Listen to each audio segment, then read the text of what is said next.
Добрый день! Мое выступление не случайно записываю на фоне высшего учебного заведения. Выбор пал случайно, рядом с домом. Завтра по всей стране пройдет День знаний. А сегодня я хочу поговорить с вами о сфере профессионального образования. Меня зовут Алина Турсунова. Я являюсь руководителем комиссии по HR, профессиональной квалификации и образованию при Центральноазиатской рекламной ассоциации. Ключевое слово на сегодняшний день – трансформация. Трансформация происходит за счет перемен, применения инноваций.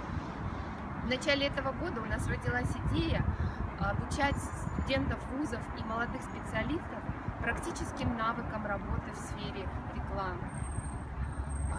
Вопросы, которые задавали студенты: какая карьера их ожидает в этом сегменте, какая зарплата у них может быть через 2-3 года.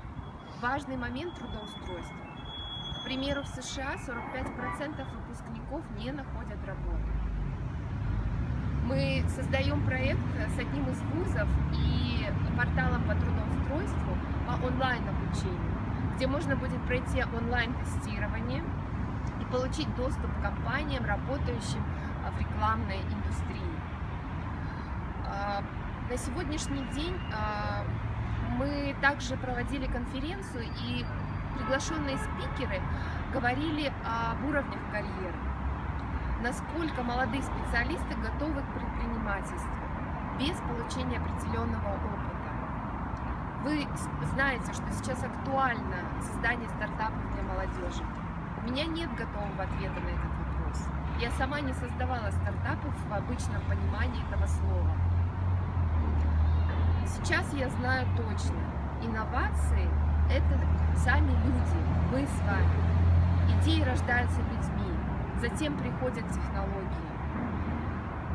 Например, когда я побывала в Африке впервые и увидела, насколько на каждом углу молодежь читает книги, какая огромная жажда знаний, я была поражена. Хотелось бы, чтобы наша молодежь горела в получении новых навыков.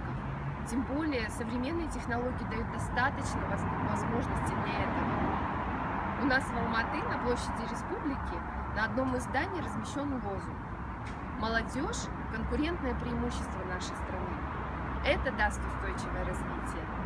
Давайте активно участвовать в этом процессе. Спасибо.